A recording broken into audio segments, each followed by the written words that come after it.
What up, bros? Welcome to another Brograph Brocast. I'm Dave. And I'm Matt. And Brograph is a supplement to our site, Brograph.com, which is a motion graphics tutorial site with tutorials, plugins, podcasts, and other MoGraph stuff. And on the show, we talk about everything ranging from motion graphics to Cinema 4D, After Effects, plugins, render engines, doing business, doing taxes, being a contractor, or working for the man.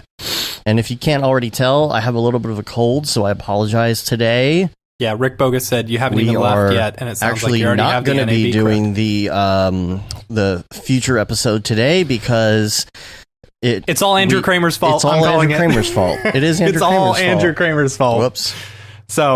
So here's the deal. We were going to do it on Monday, and David was coming back from somewhere, and he wasn't going to come back until late, so he said, let's wait till Tuesday. And then on Monday night, he said, well, Andrew Kramer kind of called me and wants me to do some stuff and things with him. So we're like, bragger, first of all. And second of all, we're like, all right, well, let's do the show Wednesday. Yeah. So Tuesday night comes around. So last night I'm watching Aaron Sorensen's stream. Then all of a sudden I get a FaceTime call from Ariev, and I was like, oh, he's gonna cancel on me. And I pick it up, and sure enough, Andrew Kramer's beautiful face is looking at me. And then I'm like, I was like, you made Andrew Kramer call me so that you could get out of tomorrow, huh? And it's like, yeah, basically. So we will do that. We're going to have to push that a little bit. Next week, we have Aaron Coverett on, and we're going to talk before we all go up to NYC, because he's going to be speaking up there at NAB East with us. NAB at NYC. I guess I should get my presentation done. Yes. That's like a week from today. So yeah, been working on mine a little bit. I've been working, but I've been doing a lot of experiment, like R&D.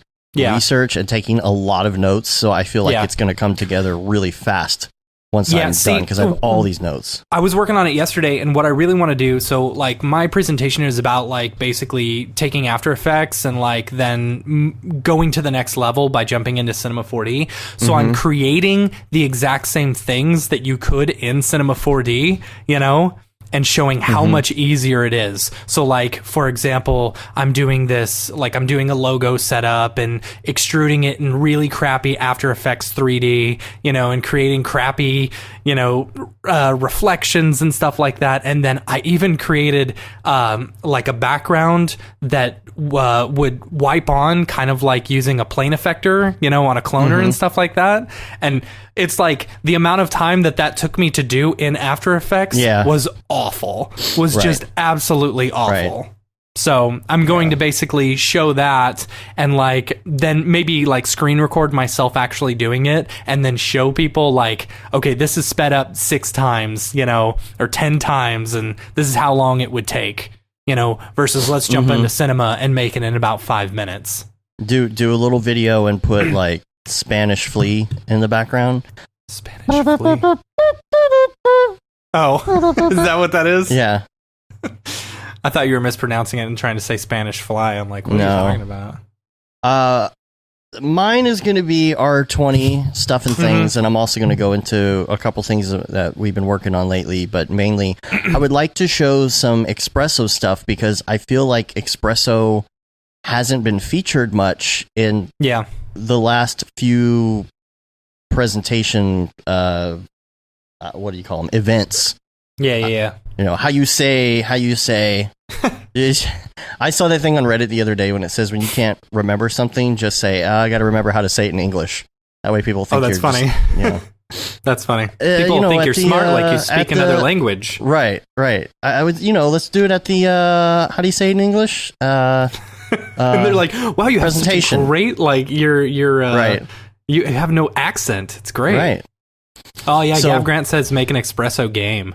That'd be fun. There you go. So here's the thing. Once MoGraph.com gets launched, my first class is going to be on Espresso, and it's going to involve building your own plugin in Espresso throughout. And so I'm going to give a little preview of how I'm building stuff in there. I've been building something, which I'll show here in a second, and or talk about here in a second. And I just feel like SIGGRAPH and NAB and all these different shows that have been on the road lately have not really shown much Espresso stuff. So I want to show how easy it is to build something. So I was sick in bed yesterday with a cold, just the cold just hit me like crazy. And the difference, I guess, between having like a fever or a stomach bug or something and having a cold is whenever I get a cold, I still am like awake and doing things. I'm just in bed.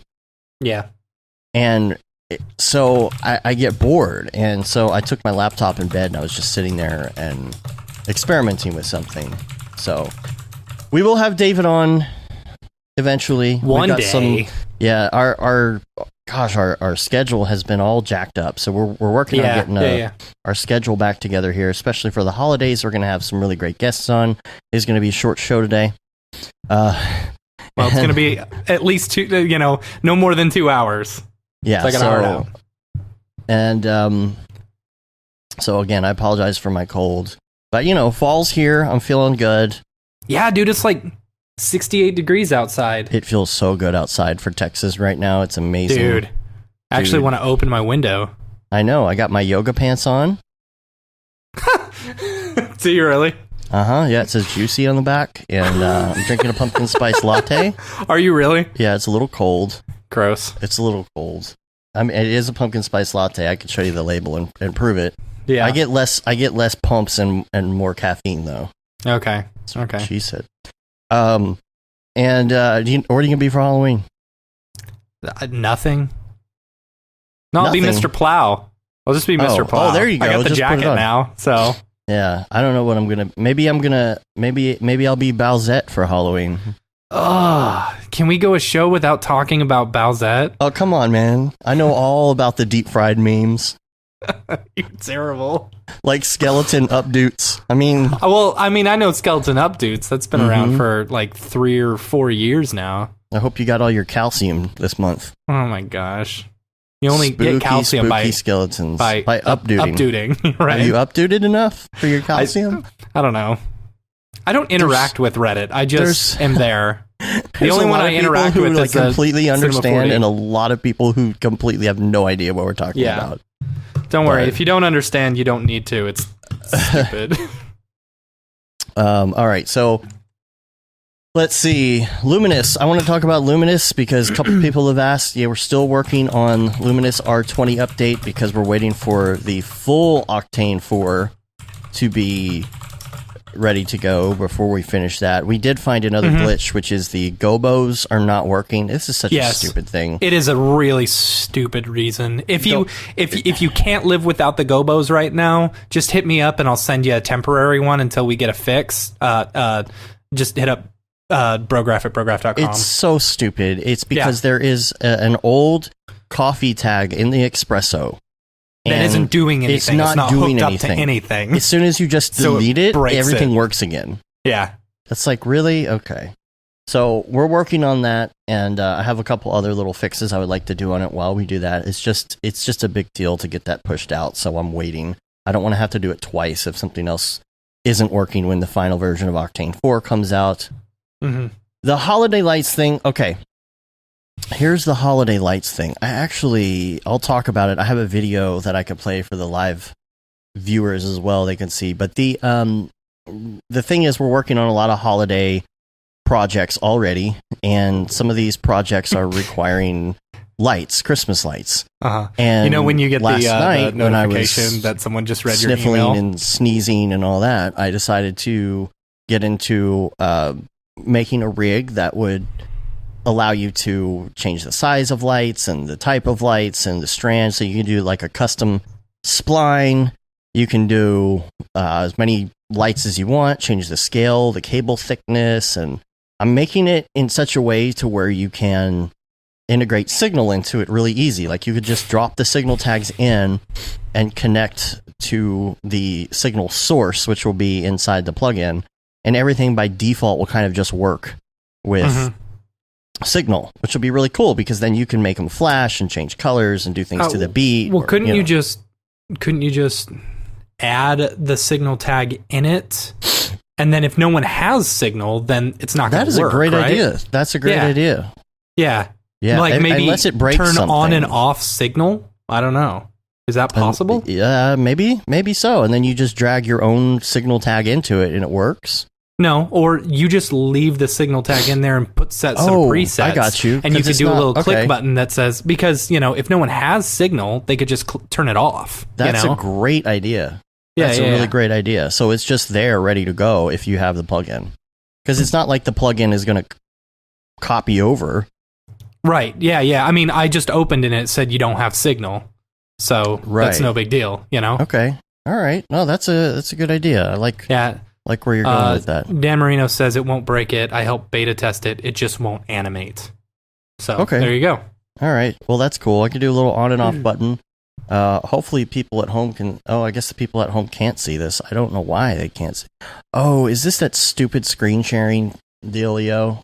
I don't know. I just see people on the thing right now. Well, that's no fun. I'll just have to do it myself. Like a poor person. Like a poor person. No, if anyone's interested in playing around with it, beta testing it, whatever, just hit me up on Slack. We are gonna release it when it's done, and it will be free. Yes. And for free. Oh man. Stop dying, dude. Sorry. So here's what I'm going to try and do. I'll try and bring up the video in my browser and see if that works. Oh, there we go. There we go. Now you can see it. So, you can pick your light. The spline thing is the best part. There's also a deal that shows where your fall off is. This is an Octane plugin, by the way. Mm-hmm. I mean, we're going to try and port it for everything else, but yeah, I'm going to try and port it for Redshift as well. So, and it has like random rotation, so you can make them look like they're hanging down or doing whatever. But essentially, you could just draw a spline wherever you want, and then just drop it in, and it puts the lights where they need to go on top. I wonder if you could use you could use Merc's plugin, right, to make them just like hang down and then just boom, pop them right in. That'd be fun. Yeah. So that'll be fun. Anywho, what else we got in the agenda? I wanted to talk about the rest of the story with the company that does antivirus stuff from last week. I didn't finish the story. We started talking about it. We started talking about contracts, and then we went in another direction and didn't finish. Yeah. And I just wanted to say what happened in that circumstance is we sent a contract. Somebody at that company signed it, which said this requires 50% down and payment on delivery.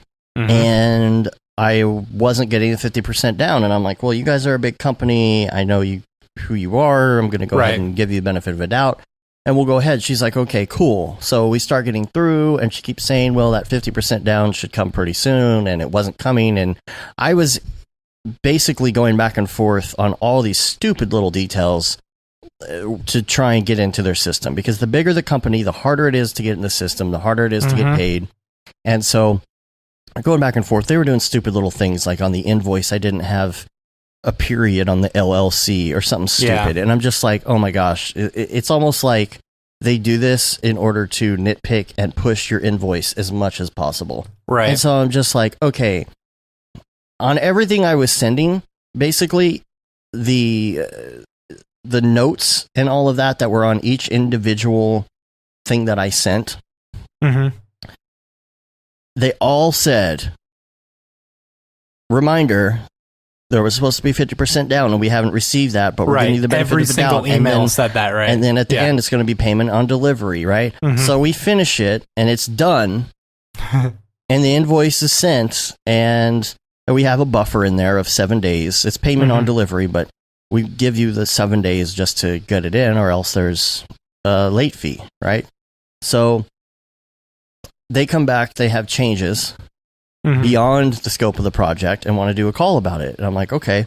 And she said, oh yeah, by the way, on that payment, we're actually net 60. I'm like, okay, good for you, but we're not net 60. We discussed this. It was 50% down and payment on delivery. Yeah, but it's going to be like 2 months before you get your payment. I'm like, okay. I literally said, I'm sorry. Like, I have clients right now that are waiting on projects, and I can't put you ahead of them because you're not paying for this. And we had an agreement, and that's all there is to it. Like, I wish I could help you, but once I get paid in 2 months, then we'll make the rest of the changes. Yeah. Like that was a point where like I was just like, no, I'm not going to cave to this because we have like 4 clients that were waiting on really big projects. I'm like, I'm not going to put your GIF file on hold for that. Your super expensive GIF file on hold for that because it just you're going back on your word completely. So she was understanding, but it was one of those situations where she signed something, she worked for the company, but she didn't really have the authority to sign that. Right. And I think at that point, then they understand. I'm like, okay, well, let's talk to accounting and invoicing and let's get this worked out if you want this. And so, unfortunately, it made her look bad in front of her superiors, but I'm just like, sorry. And she went back and was able to put it on a credit card because of that. Because I basically said, no, sorry. So not caving actually made it happen. And then it's like, okay, now we know it's net 60 from now on. Yeah. And we can do that from now on, but we have to know that ahead of time. Yeah.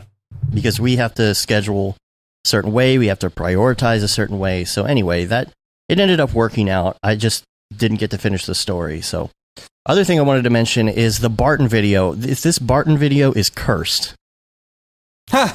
Oh, right. From the Monday meeting? Yes. I have been trying to post this for 2 weeks. It's been done. It was done a couple days after, and then I just kept having issues. I would export it with Adobe Media Encoder, and then you would open the video, and about, I don't know, 50 minutes into it, it wasn't working. It would just kind of stop, which means the file was kind of corrupt. So I was like, okay, well, let me try this, just export in straight from Premiere, because maybe the problem is when it's going from Premiere into Adobe Media Encoder. Did it, same thing happened after 10 minutes. But the problem is you have to export the entire piece in order to see if it's done anything wrong. So I guess my next thing I'm going to do is try and export it as some sort of, I don't know, giant hour-long ProRes file and then convert it to MP4, which is fine. I mean, I got the room for it. I'll just delete it when I'm done. But it's like, why does it have to go to that extent for it to actually work? And so I got the new computer here and I was still working on setting it up. So I got everything installed. I had problems with Dropbox. I got Dropbox working. I was missing files. I went back and forth. I got everything synced. I opened the project on this new one. An hour-long frame sequence. Motion designer. That would be intense. And there would be no audio. I'd have to, figure that out. But whenever I exported it on this brand new machine, I checked on it. It was going. It said it had 30 minutes left to go. I let it go overnight. This morning, I turn on the machine or wake it up from sleep, and nothing's open on the computer. This is a brand new machine. Yeah. Nothing's open on the computer. There's no export. There's no errors. The file isn't there at all. I'm like, okay.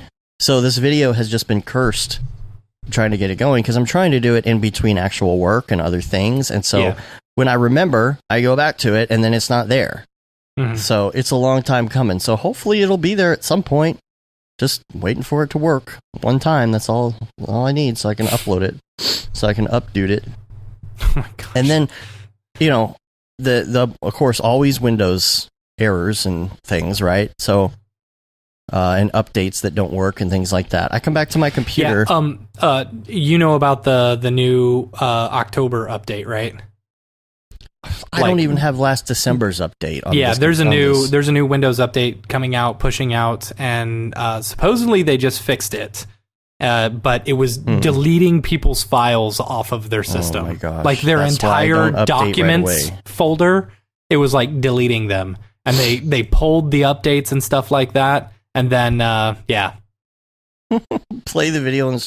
No, we're going to put it on our YouTube site. What's up, Aaron Sorensen? Aaron Sorensen. Just talking about you. So, I don't know. We'll get that going. I was talking about, what was I talking about? Windows. You distracted me. I'm sorry. It's my cold. Sorry. Okay. I open up my computer. It errored out trying to do an update like it usually does. And then I look at the icons of something I have to open, and they have these blue arrows on them. And I'm like, what in the world are blue arrows doing on every single icon that I have? And I start looking through all the other. And I'm like, what is this? What are these double blue arrows pointing at each other on every icon on my system? And I look it up, and apparently compression has been enabled on every single one of my files under my username. What? Yeah, like Windows compression. Is that a new thing? It's been there, but never heard of that. Where did this come from? How did it get turned on? Is something going to break if I turn it off? Now I'm scared to undo it, and I don't know. How would every single one of my files compress like that? And the file, the amount of space on my drive was about the same as it was the day before, so it's not like... And I'm thinking, has everything on my system been compressed this whole time? And maybe that's what's causing me to have slowdowns and problems and issues? It just doesn't make sense. Weird. I've never heard of that happening. I know, so I don't know what to do on that. But anyway. So you told me you watched Mavic. Manic. Manic. Yeah, just finished it actually like an hour ago.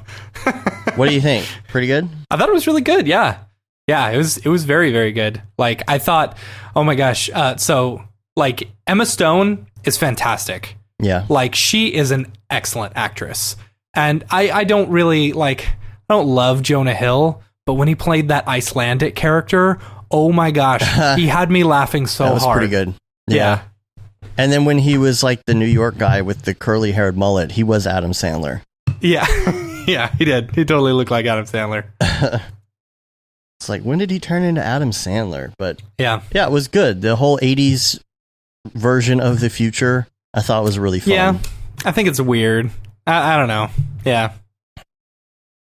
So, also, I'm looking into standing desks. If anybody wants to get in, probably the hardware channel on Slack is a good place. I've been looking at some standing desks that aren't too expensive, that'll actually adjust up and down, that are motorized, and I found one for, I want to say, $299 on this one site, which is a lot cheaper than some of the others I've found. Like the IKEA one is like $500 and something dollars. Yeah. And I'm just trying to redo this setup now that I have all these computers and stuff and things, and get this live stream going and all that. And I'm trying to do it all at once. Yeah. So I'm going to be getting that and a 2080 Ti and rewiring things and doing all of that. So I'm going to post a link to that, and I'll post a link in the Slack as well. So I just like some feedback. If anybody knows adjustable standing desks, motorized, and good suggestions. I considered getting one for my office when I was building everything, but like I would have had to like either push it all the way to the side or cut my desk in half and only have like small sections. I would need a whole lot more, because I like the 9-foot desk, I like having all the space, but I would have to cut it in half down the middle or whatever in order to necessitate that. And then I would need additional legs, and it's just a big mess. Right. So I decided to go just to not. And also, I'm going to try and do something live tomorrow night as well, because tomorrow night is not a Redshift night, because it's every other night, every other Thursday night. So I'm going to try and do something tomorrow night and work in Octane or something a little bit. Maybe work on that plugin or something. Yeah, just work on the plugin. There you go. So be looking for that. That'll probably be at 8 p.m. Central Time. So look out for that. And real quick, let's do some Ravcock. What's your flavor? What's your flavor? Let's talk about, there's a link that you posted to me called Understanding Metalness. Yes. Okay, so Chad posted this. Oh my gosh, you're so tired. Yeah. Where is it? Okay, so I saw this a few weeks ago, and then I wanted to post it, but I couldn't remember where I found it, and just Googling Metalness, V-Ray, and stuff like that didn't help me. But then Chad posted it on Twitter, and I was like, oh, yes, okay, cool, I'm going to take it. So I found it. It's Understanding Metalness. It basically talks about, the metalness parameter and how you deal with that. It's a really interesting read, Yeah. And like the PBR workflow and stuff like that. So it's a really good read. You should check it out. You're going to put it in the notes. Yeah, it'll be in the notes. And then we were noticing that the new version of Octane RC5 for Cinema 4D R20 has that button now, and it might have been in one of the last few versions, but I haven't noticed. It's called Keep Instance Power. Yes.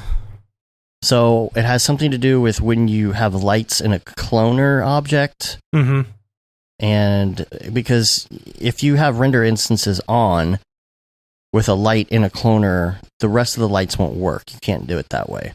Right. So I believe it has something to do with that. I haven't really played with it yet, but I'm assuming that's what it is, so that the power stays right within instances. Maybe it takes it out and it doesn't render instance the light.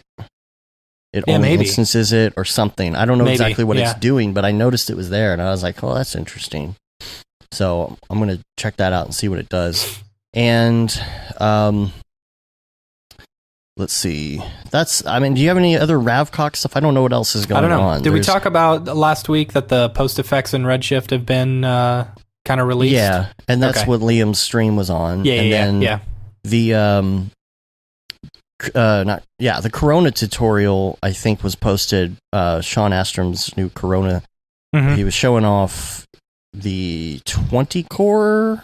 32 core. 2 core thread ripper. 64 thread, 64 thread. So fast. Yeah. So check that out. I think we're going to release that, on our channel too. We talked about it, but we haven't gotten there yet. And I believe that's it for Ravcock. So here's what we're going to do. Talk to the audience. Okay, we're going to try and do the Skype call-in thing. I don't know how well this is going to work. I don't know if it's going to work. We don't really have the setup going the way that it needs to be set up. Like, it's kind of a pain as I have it set up right now, but I was like, you know what? We don't have much going on with the notes today since we kind of rearranged our schedule. So let's try and do this. And here's how it's going to work. Number one, you're not going to call us. You're just going to chat to us to get into the queue. And we'll add you to the call, because we can't just answer the call. It won't work. It would just go. It would hang up on you essentially. Mm-hmm. So I can't do it that way. So we'll just get you in line, and we're gonna talk to a few people here. Make sure that your microphone is working, and that your camera is working before you call in. Yeah. Okay. So that's number one. This is gonna be such a mess. I know. Oh man. So we'll try that. Here's the call-in Skype name. It's Brograph Calls. Mm-hmm. Okay, Brograph Calls, all one word. So add that. Just hit us up on Skype, and we're gonna try it.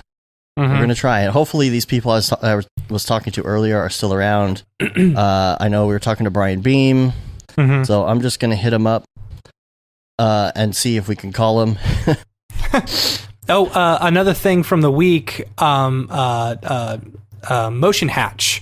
They just released their new freelance contract bundle or whatever for both the US and the UK. We're going to have Haley on the show in a couple weeks to talk about that. So that's exciting. I think they've got a special introductory rate right now. Let me see if I can find what it is. I apologize. Let's see. Discounted price of £197, approximately $258 until Friday at midnight UK time. So if you're looking to get a pretty, I watched the Monday meeting about it this week. She was on, and it's pretty in depth. It's pretty cool. So if you don't want to do your research and you just want to straight up buy one, there you go. All right. Well, I am going to attempt to add someone into this call. Okay. Well, wait. How do you? Oh my gosh. Yeah, nickname 1718. You're really right. I mean, we should be using Discord, but because we hate on Skype, we just got to get that other setup first. And that's part of the reason is that that is a huge resource suck. If you're on the current system we're on. That's why our new system will be all Discord. Yes. All right. I'm adding Brian. Let's see what happens. Brian Beam. Hopefully this works. Hopefully all my my screen things work here when he calls in, because I haven't calibrated him in a while. It's not going to work. You're watching it all. This is live. I mean, it'll be great for the audio stuff. It'll be great for the audio. The video maybe a little, because it'll be edited. Funky. Yeah. Is he there? At one side. Dang it. Okay, he was about to get in a call with School of Motion. Oh, okay. And they just called him while I was calling. Oh, Okay, that's funny. so Pedro all right. on the chat. You're, So, that hold that on is one chat second. roulette that Who's you're talking next? We're about. I would not want to do chat roulette. chat roulette on here? No. There's so many dongs. Come on, Billy. Where you at? All right. Okay, I'm talking to Dan Marino, making sure he's ready. All right. Because he's on here. Liam's on here. Oh, good. Yeah. Wieners everywhere. All right. Alrighty, so I gotta remember where I was at now. God, Skype is just such a disaster. All right, adding Dan Marino to the call. Emmett Smith, you're on the air. Let's see if this works. Emmett Smith. Troy Aikman. Oh, something's happening. Hello. Can you see me? It did work. How's it going? All right. We can't see you though. Oh no. Oh, Hold no. on. There we go. Hello, caller. Ooh, Hey, hello. we're wearing There the we same go. shirt. Oh, yeah. see, it almost worked. We're Twinkies. I told you it was going to be messed up. Look at that. Okay, well, you guys start talking, and I'll just fix the stream. What's going on, Mr. Marino? Oh, a lot. I left my full-time job, went Yeah. freelance. Yeah. How's freelance working? It's interesting. Yeah. No, I kind of picked a bad time going into Q4. Okay. But no, it's been good. I've been working on a lot of Christmas specials, like Yeah. like you See, messaged. I found that Q4 is like really good. Like our Q4 always like basically gets us through Q1 of the next Right. year. You See, know? Right. Yeah, that's pretty different for me. I mostly do work for agencies, Mhm. and their Q4 is usually they normally really start tight slowing budget. Yeah. Q1 is really when it picks up, and like I swear, every like mid-January, second week of January, I always get hit up like, "Hey, you looking for a new job?" Yeah.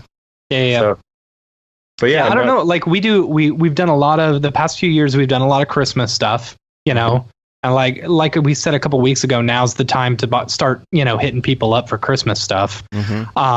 This year we've got another Busch Gardens Christmas one that we're doing. Am I allowed to talk about that? Sure. I think we're allowed to talk. Sure. All right.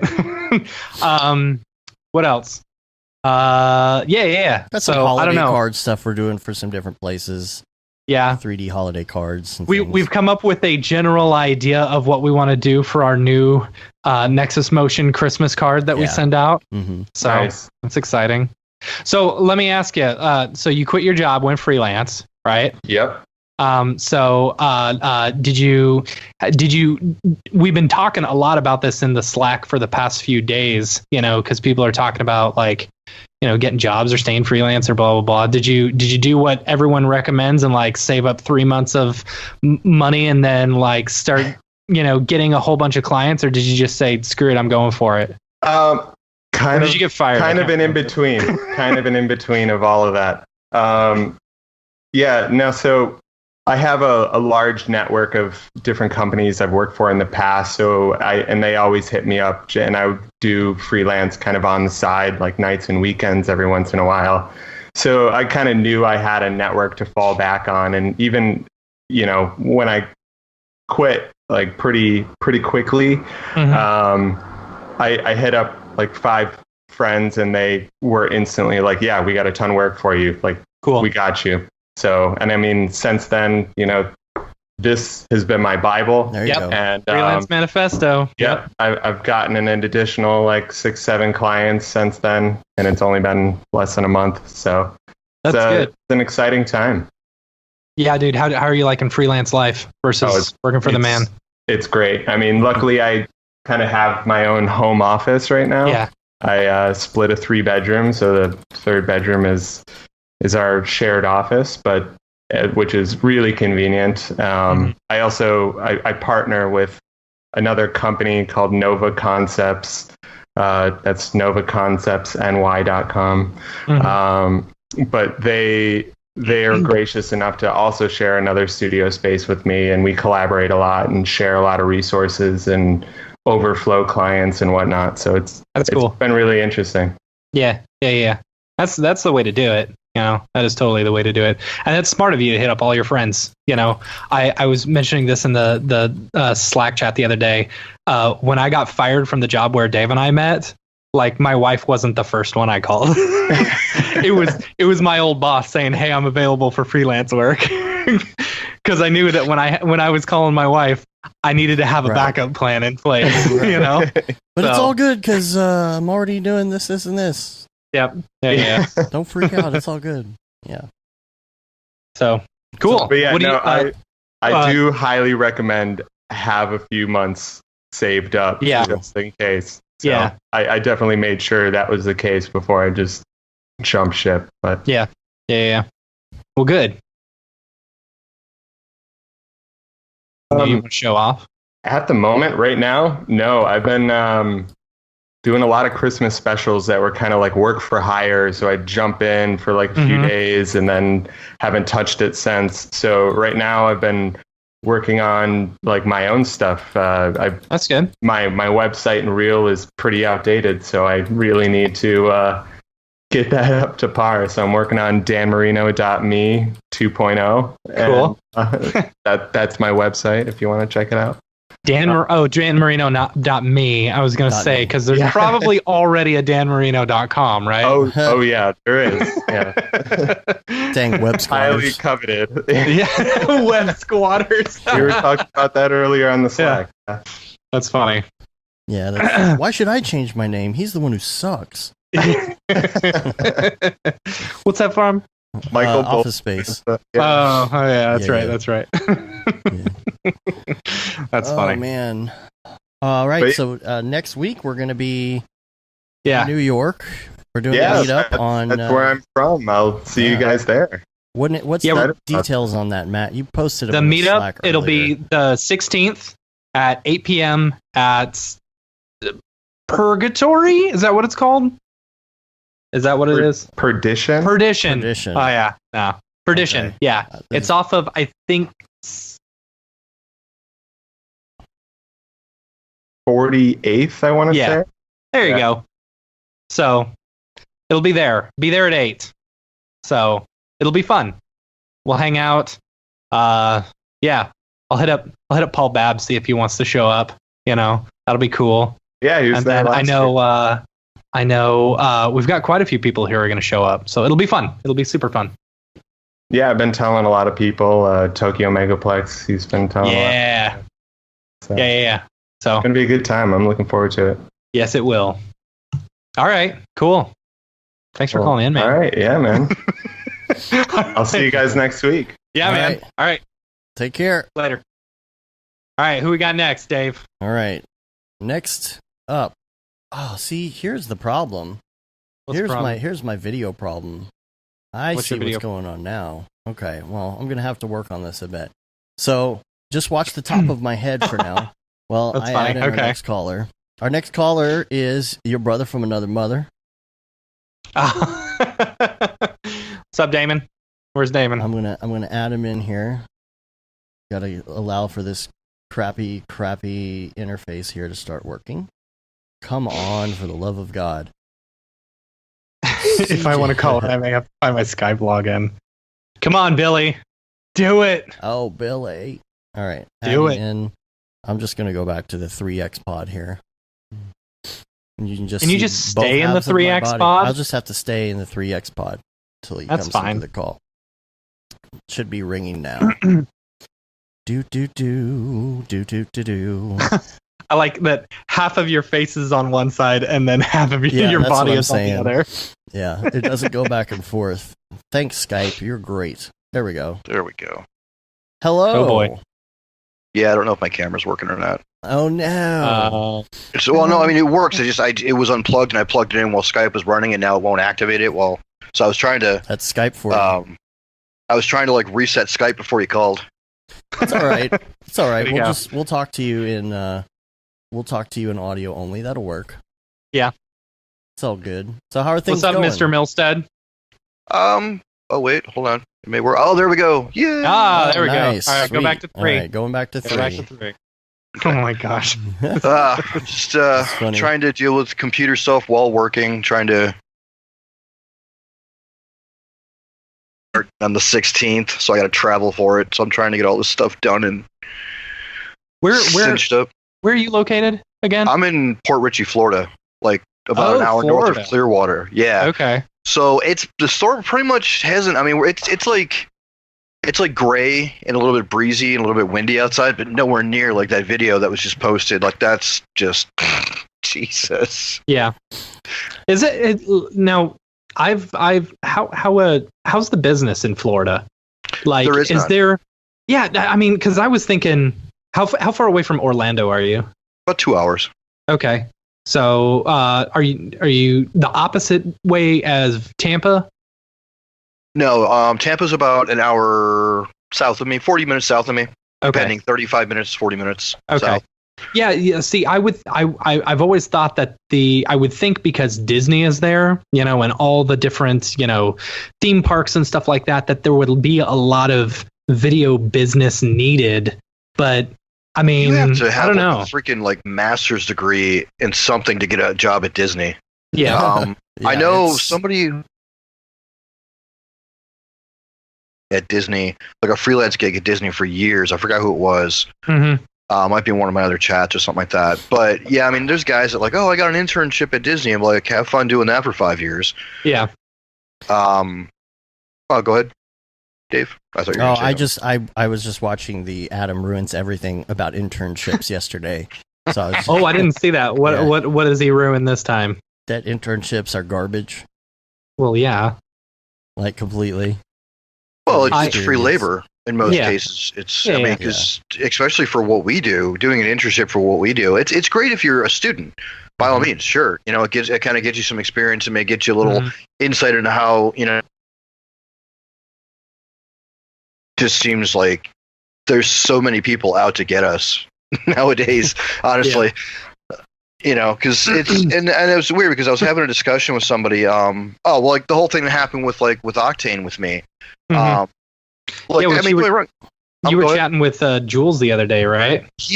Based on my post yesterday, because I posted, it wasn't like a hey, fuck you, Octane. Sorry, I don't know if you're not allowed to use language Yeah. on this thing. Watch your F bomb. Okay. Watch the F. There's it wasn't like an F Octane kind. There was like, hey guys, listen, I really like you guys have features that are really valuable to us right now as artists.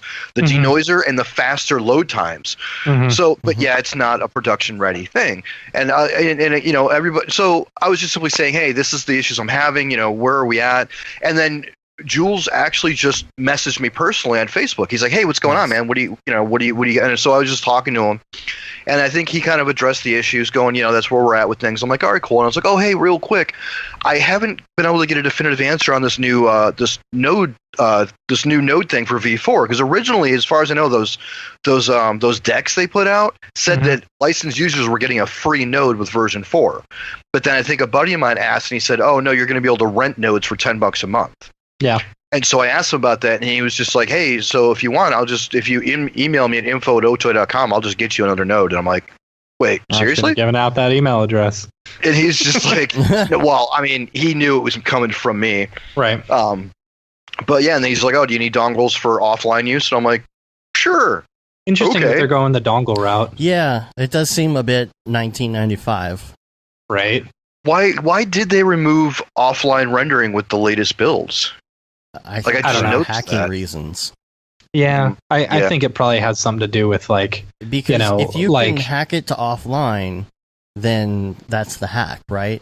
If you have to have a dongle for offline, then that means if you don't have a dongle, which means that you're a paying customer, then you have to online activate, and that's the only way you can do it. So that's how they keep the piracy out. yeah. Yeah, well, I mean, them and XP are the only ones who've successfully done it, consistently. Those are the only two programs you really can't crack, Otoy, Octane was cracked. Like, I think, what was it, 3 or 2.7 or something like that? Yeah. Before 3 got released, there was a cracked version. But I know, like Redshift. Why. I think that's why. Yeah. Yeah, So- because Redshift, there's I think like 2.5 or something like that was the last Redshift one that was cracked. I think yeah, I don't know. But it's But, like you can't so- update everything. Like, when these things update so fast now, and it's like, why Yeah. don't you, like, just spend what is it? A few $100 and just Yeah. have it. Like, 500 or 600 for Octane, but like, well, I think for honestly, a lot of we spent that. How long ago did we buy that? And we haven't had to pay an upgrade fee in a really long time. And the upgrade fees versus Redshift. I've had to pay for it twice now. Mm-hmm. Oh, you have to pay to upgrade Redshift? You basically pay for it once yearly, and then you pay the maintenance, which is like $250. Oh, or okay. something. I just had to update my maintenance. Well, the maintenance fees are kind of those kind of sorry. No, I haven't used mine. That's the thing. Yeah. So we bought 2 licenses of Redshift and Dave wasn't using it because he was just so in the Octane mode. But me, I like to learn them all. Well, I gotta catch them all. I really want to learn Redshift, but I mean, I've spent years now learning how to, because everybody knows that Octane does kind of have that instant cool factor. You know what I mean? Yeah. Where you can drop a scene in there and quickly get something really cool. But Octane is a very deep software, and a lot of people don't take that time to learn the method. So here's the thing with Octane that I've found. So I moved from Cinema 4D regular standard to V-Ray. And then when I moved over to Octane after V-Ray, after learning V-Ray, the way they worded stuff was very different, and your whole workflow was extremely different, than it was in V-Ray. And even standard C4D was very different than the way V-Ray was. That's why people were saying, "Oh, V-Ray, it's got such a high learning curve." Well, yeah, because you're actually learning industry standard terms and stuff like that. Once you get that down, then you could do anything. Now, moving over to Octane and not having that background, I would have been completely lost in Redshift. But V-Ray, Redshift, Arnold, they're all very similar in the way they work, and they're nothing like Octane. Octane is like a whole nother beast. Octane is more user-friendly, kind of like how people have been asking. I've been seeing in some of the message boards, like, why is everybody using Octane with Cinema 4D? What's the big deal about Cinema 4D? And it's like, well, it's depending. I mean, I've used Maya, I've used Max, and I've used Blender, but primarily, I didn't really want to get into characters or anything like that when I got into motion design. So Cinema 4D seemed like the more practical, easy to get into software for me personally. Yeah, I got into it because Dave taught me.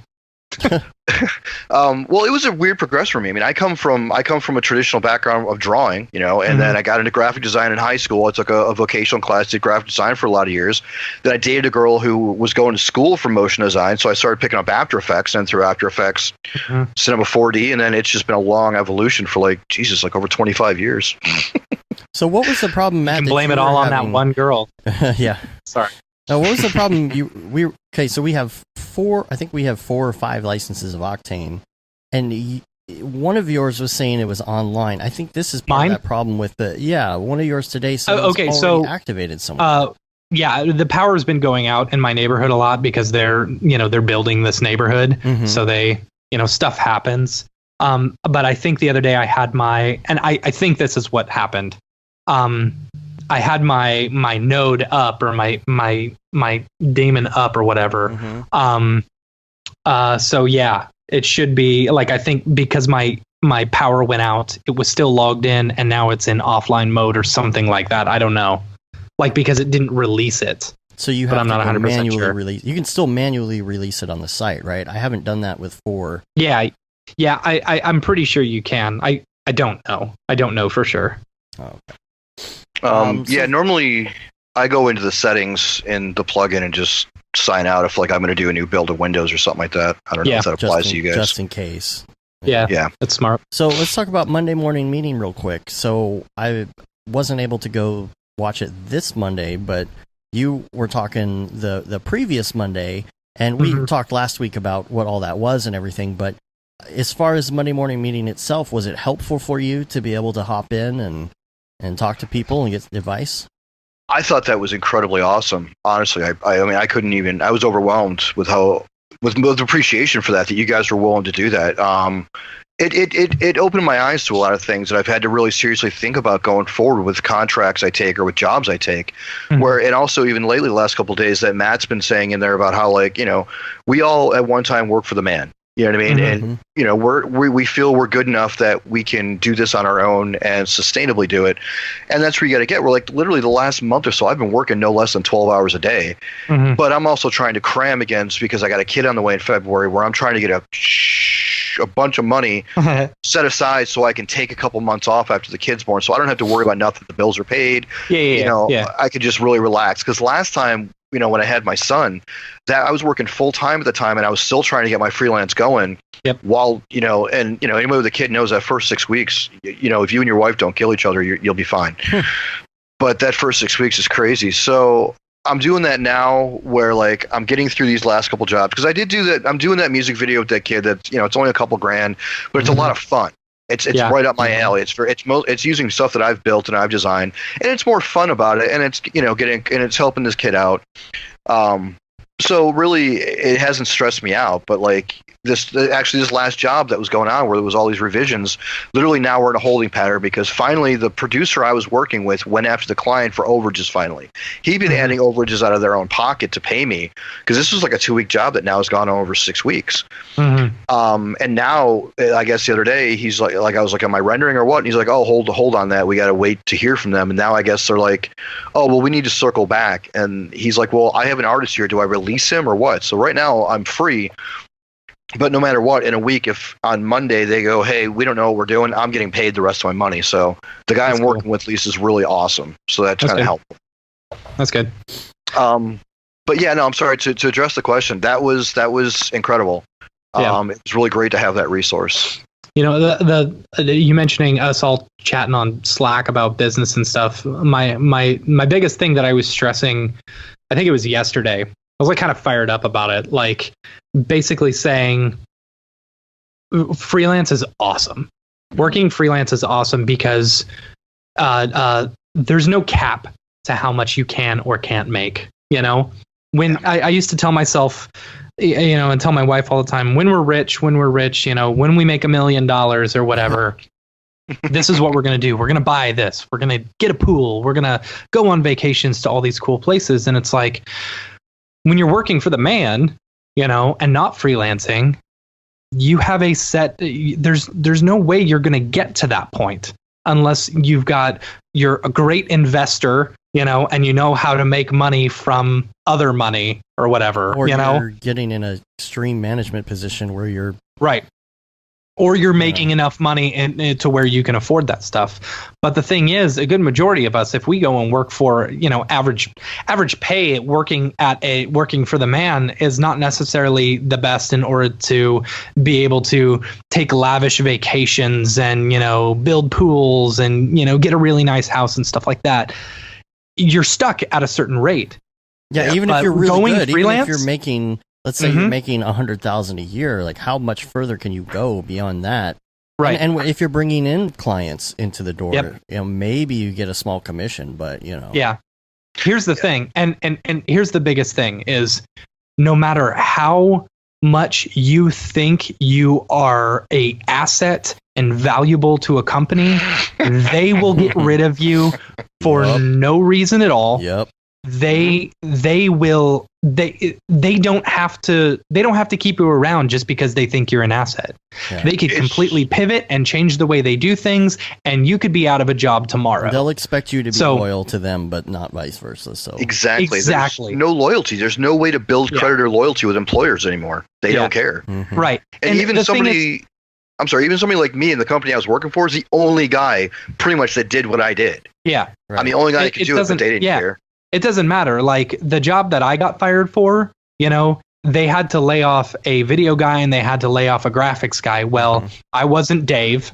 And then I also wasn't best friends with the owner. So I'm the one who ended up getting the boot, even though they ended up screwing themselves because I was both a graphics guy and an editor. But they don't care. And I needed you because you were like my super fast edit graphics guy in the pipeline that I could just like throw projects at, because I was doing the management. I'm like, who am I going to give all these projects to now? Yeah. So the bottom line is, if you're working for the man right now, you need to have some sort of stream of freelance work. I think, me personally, I think you're okay with losing that time. Yeah. Yeah. Or some sort of secondary income that's coming, that you can make, whether it be selling models through TurboSquid or, selling tutorials online or something like that. I think everyone should have some sort of, backup. Anyway. Yeah. I mean, that's what I was working on before, because I honestly, I was very naive about that. I was thinking like I had a product that they really wanted to sell, but they're the kind of company that's just like, well, if we can get it for way cheaper and less quality, we don't need you. We don't care. Yeah. And that's kind of where I'm at, because I just did a video from my previous employer. I did a video editing job with them. And I'm posting, and basically it's a video about store renders, the stuff that I was doing for them. And they have two guys. They have one guy that does looks like a hardware render with textures on it. It looks like SketchUp. Okay.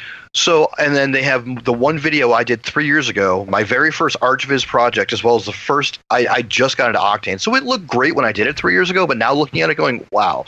And so I was talking to the creative director that I was doing it. I was talking to her, I'm like, you guys realize, this is a weird like cycle we're in, because like you guys are telling me I'm no longer an employee because you guys wouldn't put forward the money to invest in me as a 3D modeler for you. But yet you're promoting 3D modeling and 3D videos with this crap, this horrible look. Well, we have customers that's fine with that. And I'm like, are you guys fine with that? That's the bottom line. Yeah. Oh, well, yeah. Well, I'm like, well, there you go. So you're never going to make the money selling this stuff to be able to afford to pay me to do it, high quality for you guys, because this is what you're selling the customers. And she's like, wow, if you were still part of the team, I'm like, what, making $18 an hour doing this? I don't think so. It's not how it works. Yeah. I like the freedom of the hours too, because if you've got a kid who's got something going on at school, you can be like, oh, I'll just go up to their field day and just hang out. And then if you want to take a day off, you can. And if you want to work weird fluid hours like I do, oh my gosh, like I work later. Yeah. I work later and I go to bed. I go to bed later and then I sleep in a little more. And sometimes Dave and I kind of split our days in half. Yeah. Like ever since my kids started going to school, I'm a 8 to 3 guy and he's like I'm like a 10, 11, 12. No. I don't know. I don't normally I don't call you. Normally I would get on Skype with you at like 9 back when you were in normal schedule, but now it's just like you just call me whenever. Yeah, I'm more of a 10 to 7 kind of guy now. Yeah. And sometimes I work, like last night I spent 6 hours sitting in bed working on a fun plugin, that's going to help me later on this week with another project. So being able to just work when you want, or just take your laptop and go to Starbucks and just have that pumpkin spice latte and and work on it's just it's fun, it's freeing, so it's a lot of fun. So I'm still learning my own boundaries with this as well, where like I said, I mean, I've just got the mindset where I'm like, oh, I've got to work as long as it takes to get it done. And instead of, saying with the clients, we're explaining to a client, like, well, I need this. When can you get this done? I'm like, well, how many hours a day do you work? You work in 8 hours? Why shouldn't I work 8 hours? Why should I work double the hours to get you something to make you look good? And again, my kid's about to be 2 and I don't get to spend hardly any time with him because even though like I'm keeping an eye on him because my wife's at work, because she's like, let's say she's literally gone 10 hours a day. Whether she works at night or she works during the day. If she works during the day, she doesn't get home till 7 o'clock. And then if she works night, she leaves at 2 or 3. Yeah. So, and then I'm here in my office while my kid is, playing or watching TV, and I'm not getting to spend any time with him. And it's just, why am I doing this? Why am I busting my buns to make this money if not to provide for my kid? And it's like, why provide for him if I'm not spending any time with him? Yeah. It's a crappy cycle. Yeah, but you'll get there. You need to raise your rates. You'll get there. Yeah, I haven't felt confident enough to do that. I'm at 5 a day. But I've been doing this now for 2 years. And I see. Again, I really kind of I don't know. It was a pride thing. Like I said, I really kind of screwed myself when I really didn't just plaster everywhere that I worked on an Imagine Dragons job. I just felt because it was people's artwork, you can not still mine. Do that. Yeah, I know. I'm going to. I grabbed the GIFs off the guy's website that I did the job for, and I'm going to start promoting it because that's what a friend of mine did. He's like 22 years old, and this kid's working every single day. Yep. Like he's bringing me onto a Travis Scott job. Go watch our first DFW C4D video that Barton Damer did about your calendar and your time and rates. I think it'll be good. Basically, once you start, you work and work and work until you're losing sleep, and then you raise your rates. And then, the work dies off a little bit because you've raised your rates, but then, you're making more money. So it evens it out. But then you work and work and work and work and work. And then you raise your rates again once you start losing sleep. It's true. By the way, that's what Dave and I have done. Yeah. And it works. By the way, DFW C4D will be November 15th. November 15th this year. November 15th this year. DFW C4D. That's Texas? Yeah, that'll be in Texas. Dallas. So whose house am I crashing at? There you go. Matt, you got plenty of room. Yeah. Me, not so much. But if you want to come down, man, that'd be awesome. Or wait, does it come up technically? Come over? Come over? Over. To the left. Over, yeah. I'm in Central Florida. Yeah, I think if like I said, I think like with what Liam was saying about that, like I really want to start getting to more of these events with you guys. Mm-hmm. Because I feel I'm a solid artist. I don't think I'm like insanely awesome. I'm not an Emmy Award winning artist, but I think also the character aspect of things as well. Whereas in the industry, other guys who are bigger than me get to know me, it's a lot easier for them to go, hey, you know what, I think I got this job. Anybody looking for, oh, cool, this guy Damon's available. Yeah, definitely. Because my skills are one thing, but the personality and the reliability of referring somebody is a big deal as well. Mm-hmm. Like, so I think that's definitely something I want to start doing. I think I got a job starting at the beginning of November, but if it's done around that time, heck yeah, I'll freaking come out. Cool. Well, we appreciate you being on. Yeah, thanks, man. Thanks for calling in. Yeah, no, thanks for inviting me. Cool. All right. Talk to you on the Slacks. Later. All right. I gotta be careful not to hit hang up on mine. Right. Yeah. What I'm saying. Bye. All right. Just deal with my half head for a minute while we get our next caller on. Who's our next? Oh, wait. Can I let it be a surprise? Yeah, sure. Okay. All right. I'm gonna let it be a surprise. Let's see. How do I do? What's up, Kevin Rupp? We love you. Oh, here we go. Yes. Adding in now. There we go. Stand by. New phone. Who dis? Yeah. Oh, yeah! What's up, boys? How's it going? Doing pretty good. How are you guys? Good. I think you got your microphone on the wrong input for Skype. Oh. Yeah. Tap good. your mic a little bit. Let's see. Oh no, that's the right one. Is that the right one? Yeah. Okay. Yeah, it tapped. Sound a little distant. That's okay. No, you sound fine. Right. We can deal with it. It's all good. Maybe I'll get a little closer, a little more intimate here. Oh, Is there that you go. better? Yeah. That's getting better. Okay, cool. Yeah. I'll get a little closer. So what's one of my going on? favorite people in the whole world. Is there a big delay? I don't know. There's definitely a delay. I had to just mute my. I had YouTube up in the background. So Yeah, don't do that. Oh yeah. It's like, oh my god, I'm losing my mind. There we go. Yeah. Cool. So That's what's funny. been going on? What you been up to? Oh, nothing really. Just prepping to go to Adobe Max here. So leaving out on Friday for Adobe Max, and then the Beeple party, the Beeple show. You gonna be at the Beeple You're gonna party? be there? Yeah, hell yeah. Heck Yes. yeah, dude! Yeah, I'll be in San Diego, so I'll drive up that night, and then be a part of it. You guys both going? Oh Yeah, dude, we'll both be there. Yep. Sweet. We are flying from New York City to LA that day, Just for the party. just for the party, and That's then not a leaving long the flight. next day. No big deal. Oh. Hey, where are you staying? I've got my brother-in-law in San Diego. Okay. Before that, I'll be at the Marriott. But by the Okay. time the Beeple thing's going on, I won't be staying in LA. Because we booked an Airbnb, but I tried to, but then it canceled it.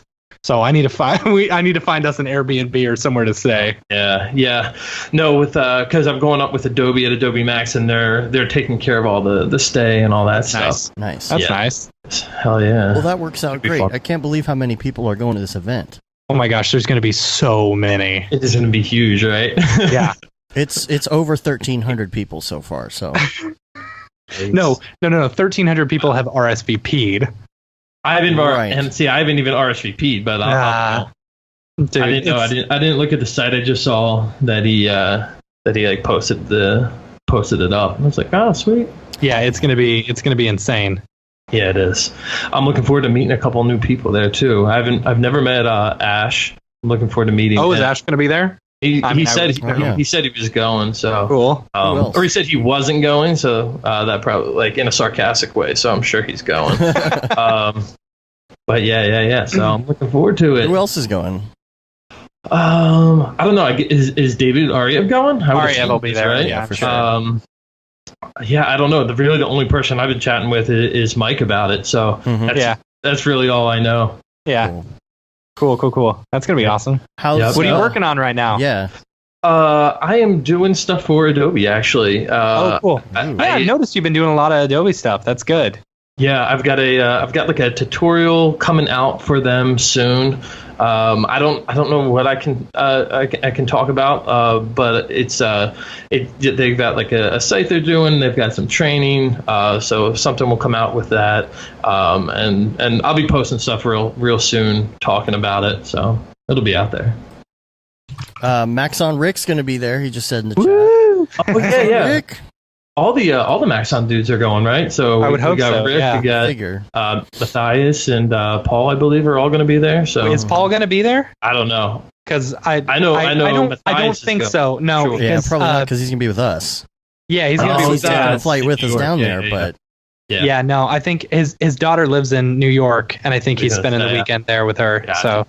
So Rick, Matthias, yeah, I'll be hanging out with them at Max. yeah, Paul will make it. He'll be in New York. with 1,300 people, I think the question is who isn't going to be there. Am I right?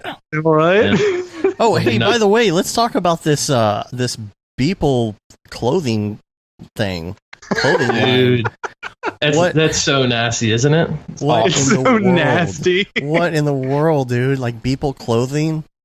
Wow. Fantastic. I love it, dude. and not just like Beeple clothing. We're talking like Louis Vuitton. Louis You know what Vuitton. I mean? We're not Yeah. talking like This ain't no Target or Amazon merch Yeah, shirt. yeah, this isn't Threadless. Yeah. This is this is Louis Vuitton. This is next level. I think it's awesome just because I think it's going to shed light to all of us. I think it's good for our entire industry.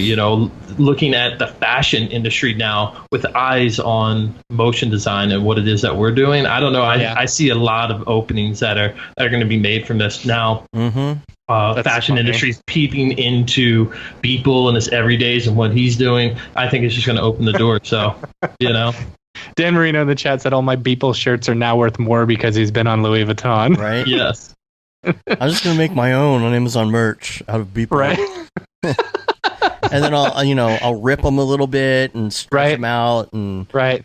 do something crazy with it, like put something big and fluffy on the shoulders and Right. high fashion. Yes. Man. So I was just catching up on the. I'm a couple behind on your podcast, but I just started listening That's to the okay. one where you guys got back from Iceland. So I'm a couple behind here, but that one was okay. a little low energy. The week after was pretty good. okay, Yeah, cool. Yeah. I think last week's was really good. Yeah, Yeah. that was last week's. Oh, okay. Yeah. So check that out. Yeah, that's it. That was a good one. And then I can't wait till we can get David Ariev back on the show too, man. It's been too long I know. since he's been on. We did that breakdown a while back, but he used to be on like every other week. He's too Yeah, popular. he was. It was Yeah, like too you popular. three always. Yep. So Yeah, I have a feeling. At the Beeple show, I've got a bunch of my graduates that are out in the LA. So I have a feeling. You guys, I have a feeling a handful are going to be there. So That'll be great. That'll be great. Yeah. It's gonna be such a fun. It'll be such a fun show. yeah. So what? Okay, you're doing. So Yeah. much work for one day of work or for Yeah. one day of hanging out. Oh man, we're not going to I sleep. wonder. are we? I wonder how that linked up, right? I wonder.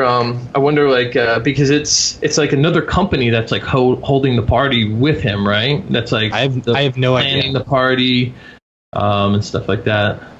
I I don't wonder know. if like he reached out to them or I don't really know. know. Care, I guess, but I don't know, Mike. We need you to call in. Right? yeah. We do need to have him back on the show. Yeah. It'd be fun. Well, we should. He's have not him living on- in Paris, He's not going to be associating with us anymore. Right. Right. Yeah. He's gonna be hobnobbing with the greats, the fashion Yeah. greats. He's gonna go hang out with Louis and Vuitton. yeah. Yeah. Are those two different people? I have no idea. I think Louis Vuitton is one person. Yeah, I think it's one person. But then the joke wouldn't have been funny though. Right? How's school going? What are classes like? Are you wrapping up for? I mean, is it like regular semesters? Do you finish the semester like in November? Like, it's not like trimesters or anything weird at your school. It's the usual. Oh, it's right now. This is my favorite semester. I do like an advanced 3D course this semester, and we go through like right now we're doing organic modeling. We just started that, but we just finished up hard surface modeling. So we do hard surface modeling and UV texturing, and then organic model and UV texturing, because it's hard too. Because like I teach animation, but when I'm teaching 3D courses, and you can't. What are you going to animate if you don't have good models and you don't have good textures? It just looks like crap. So no one wants to watch a good animation with crappy models and crappy texturing. So we last semester. It was like intro to 3D, so we do a lot of the interface stuff, a lot of the stuff that, unfortunately for me, it's like not all that interesting. Like I'm so tired of teaching the interface and like going through the and then you get to teach like theory. It's not like just tech, but it's like talking about how things work and how global illumination works and breaking that stuff down. But still, I like. It's funny, like that stuff is. You don't think about it, but that stuff is surprisingly important. It is, you don't like me personally, when I was learning all this stuff, like I didn't know what any of these terms were. I just know what knew it does. It looks cool. Yeah, you're just like, oh, hit on global illumination, and then it makes it look pretty. It looks more realistic. Mm-hmm. Oh, ambient occlusion, that just like makes shadows everywhere. And it's like it wasn't until like years and years of doing the same stuff over and over again that I finally actually learned what it means, and still to this day, I find, that occasionally I'll be like, oh, that's what that means. Oh, that's how you use that. Oh, this is basic knowledge that I should have known years ago. Yeah. Teaching has made me so much smarter and so much more aware because when I got into it, like I was teaching animation, like I mentioned, and I didn't even know what the stuff was. I just knew how to do it. And so I was like, oh, those are the animation principles. And I'm like, oh, I didn't even know that was an animation principle. I just knew what it looked like in the graph editor or the F-curve editor, Okay. And the same thing goes with all of the render settings, and so I can teach it and in the best way that they can understand it. So I've learned so much because of that. I've become a better animation teacher or a better animator after being an animation teacher. So that's one cool thing that I've always heard is that if you want to be better at your job, teach it to someone. Yeah. Oh man, because tutorials, like when remember when we used to be a tutorial site? When I was doing tutorials, I was learning so much, and like recently, it's just been, if you think that there's any time to spend on this podcast beforehand, no. I literally sit down and do show notes for like an hour the night before, if I can, and then like sit down in front of this 30 minutes before we go live, and that's it. So it's like learning new techniques and stuff. I don't really get to learn this stuff until I'm doing a tutorial. So like I'm learning so much about fields right now because I'm prepping for this talk at NAB East, and otherwise I probably wouldn't know anything about fields. It's the only way. Not the only way, but it's one of the best ways, I feel. Yeah, and students have so many questions that they run into issues, and I'm like, man, I have no idea. I've never seen that issue pop up before. Or they're just using stuff that I don't use. Like I had a student just the other day, and they're like, hey, how does the feather object done any project? And they're like, I want to make a bird. How do I do feathers? And I'm like, I have no idea. Let's just take a look really quick and see. And you just start mashing stuff together, and you're like, oh, that's kind of cool. It's not really all that complicated. This is how it works. So to make you a good asset for a job that you might have, or to be a good freelancer, one of the things that you have to learn then is how to be able to easily figure things out. Yeah, I mean, and how to search things, and like searching in Google is you know, something that I try to train the students on how to do. And like every now and then they'll ask a question. I'm like, all right, that's your question. What we're going to do is we're going to both look it up on our computers and we're going to have a race. Whoever gets the answer first wins. See, and I would just jump on the Slack and be like, hey guys, I'm an idiot. How do you do this? Right. Yeah. But you know, that's good too, right? Yeah, whatever resource you need, if it's Slack, if it's Google, however, you know, it's the whole reason we built the Slack in the first place, so I could replace it with Google. Replace Google with it. Yep. Figure it out. Yeah, I'm just kidding. I love you all on Slack. There's just been so many good things about teaching, but yeah, this is my favorite semester just because it's more advanced and you know I can learn something as well. I like learning while I'm teaching. I like being super excited about it. And the students, this is where they are able to like really think of an idea and finally be able to execute it. So yeah, it's a fun one. That's cool, man. Yeah. Cool. I got a couple other projects going on too. I won't say the name of the client because I don't think I can right now, but it's a digital celebrity. Is it PewDiePie? It's PewDiePie. Wait, a digital celebrity as somebody who is only digital? Only digital, not actual living. Oh, it's that guy from the 80s. It's the guy from the Gorillas. Beat, you know? I couldn't say who it is, but... what's his name? But yeah, it's... Max something? Max Headroom. Is it Max Headroom? No? No, it's not, but no more guessing. Oh, okay.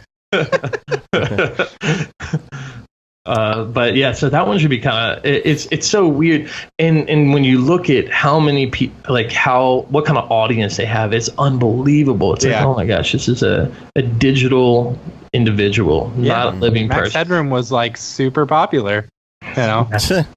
Or Mac Tonight. Mac Tonight. Oh my gosh, dude! I used to have nightmares about that guy. He was creepy. I had a little foam puppet of him. It was really creepy. I had a foam puppet of him and a foam puppet of one of the California Raisins. Oh, yeah. Did you hear that the guy who did who created the California Raisins, the claymation guy, just died? Oh, he just recently died, like a couple weeks ago. No. Yeah, no, I didn't know that. Can't watch Claymation Christmas the same way again. Next time I eat a mini box of raisins, I'll have to like throw some down for my homies. Pour them on the ground. Pour some raisins on the ground. Or, you know, which is where they go. Or next time I eat grapes, I'll throw them down and I'll just, you know, throw one down for them later. Let it dry out a little bit. Yeah. It's pretty good. Hey, Lorcan O'Shanahan's on the chat. What's up, dude? What's up? All right, yo. Yeah, and who's the guy you just had on? Damon? Damon lives like just like right up from me. I gotta hit him up. Right down the street from you, like 2 hours. You guys are like next door neighbors or something. Yeah. Where are you at? Are you in Orlando? I'm in St. Petersburg. No, like that's right. I'm like 20 minutes south of 30 minutes south of Tampa, and I think he's like an hour away from me. See, I just assumed that everyone who lives in Florida lives in Orlando. Yeah, you know what? That's like the thing. I feel like everyone when they shit talk Florida, because I've only been here now for 4 years. They typically understand, like everyone goes to Orlando. And what do? They do Disney World, and people forget that Disney World and Universal used to be a swamp. You know, they built that land up, and so the climate is still like it's a marsh swamp, very humid, and people will come down typically during the summertime when their kids are off, and that is the hottest time of the year. Hot. And it's the most humid time, and it rains all the time. Yeah. So the last time we went to Disney World, it rained the entire time we were there. Oh, it was awful. See, that rarely actually happens. It usually rains every single day, but it's like for an hour, and then kind of clears up. But yeah, along the coast, you know, it's way cooler, way less humid. Now, it's still humid, but I check, you know, growing up in Philly and then living in Chicago, I check the temperature there and the humidity there all throughout the summer, and typically 4 or 5% more humid and around the same exact temperature. 2% humidity and 2 degrees. I'm like, hey man, I'm on the beach though. You know what I mean? Yeah. So, Yeah, I don't know. I love it here now. Yeah, But I've been to South Beach a whole lot. Yeah. I used to have a girlfriend who lived in Tampa, and then we drove all the way from Tampa to Key West. Yeah, that's and if have you ever taken the drive from Miami to Key West? I've never been to Key West. No. Oh man, you should go. I know. I mean, it's a heck of a drive from Tampa. Yeah. It's 8 hours, but it's only 4 hours from Miami. But most of that is going 35 miles an hour. Yeah. Yeah, Across across gigantic road. bridges. Yeah. Mhm. But I've been to South Beach a whole bunch of times. But it is so hot there. It is so hot in Miami. One time I was there for a shoot. We were doing like a 6-day shoot, and it was all outside. It was like dealing with actors and like doing demo reels for actors and stuff like that. Just these fake demo reels. And so I took a shower. I went outside and walked across the street, and I was so sweaty I had to take another shower because it was so hot there. It was awful. What time of year were you here? Summer, like midsummer. Yeah. It was so bad. So you got to figure you're so much closer to the equator here as well, so that sun is intense. Even if it's like 60 degrees here in the winter, like you can still get burnt. It's like the sun is still very close. So All right, yo. craziness, boys. We're going to got one more caller on the line. Sweet. Well, I'll see you guys in a few days, really. Yeah, man. Yeah. That's gosh, awesome. That's coming Excited. up quick. Great news. Got to get you on video again. Yeah. Every time. Every time. Every state, how many different countries can we do it? How many different states can we do it? And then just do it. And then we'll have a collage video here. We're done. In like 10 years of just do it. I gotta up my game then. I need to get like a little like rat tail on the back like he had and the whole. I really got to go all out. There you go. We're gonna meet up for in Disney World while we're there. Yeah. Hell yeah, I'm down. Okay. Yeah, Cool. I already told my wife about it. She's like, yeah, let's do it. Okay, cool. Yeah, Sweet. cool. All right, guys, good chat. All right, man. All right. Take care. All right, peace. Later. All right. Who we got next? There we go. Next caller on the line. This is fun. I like this. We should do this once a month. Yeah? Yeah. Once I get this up and running a little bit better, I think it'll be pretty cool. I'm working on this deal here. Add. All right. Hey, Monday Meeting has a website now. Nice. I always call it Monday Morning Meeting by accident. MondayMeeting.org. I like I don't know if I'm Monday- allowed to give that out, but it's on the Slack. So there you go. All right. Archive. There we go. I Past just event, past added event, him. past event. But see, here's Okay, maybe it's not up yet, but it's coming along. let me just tell him real quick while y'all are watching my half head. Who Let's dat? see, you might have to join again. Might have to join.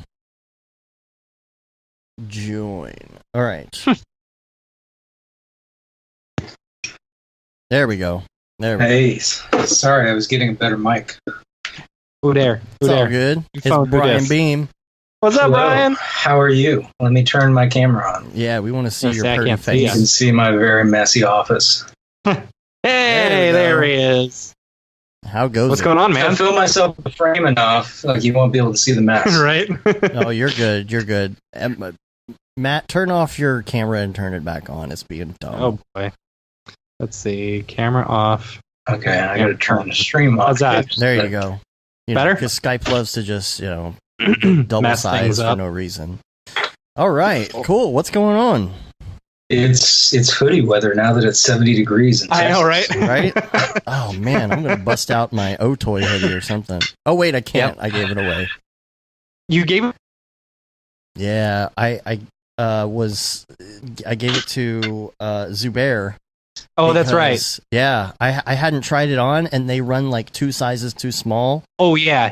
so it I'm wearing was- an extra large, and it Yeah. is like the tightest jacket I've ever worn in my life. Yeah, and so I As was a big man, yeah. that has As a always big- driven me crazy. Yeah. Fat man in a little coat. So I gave it away.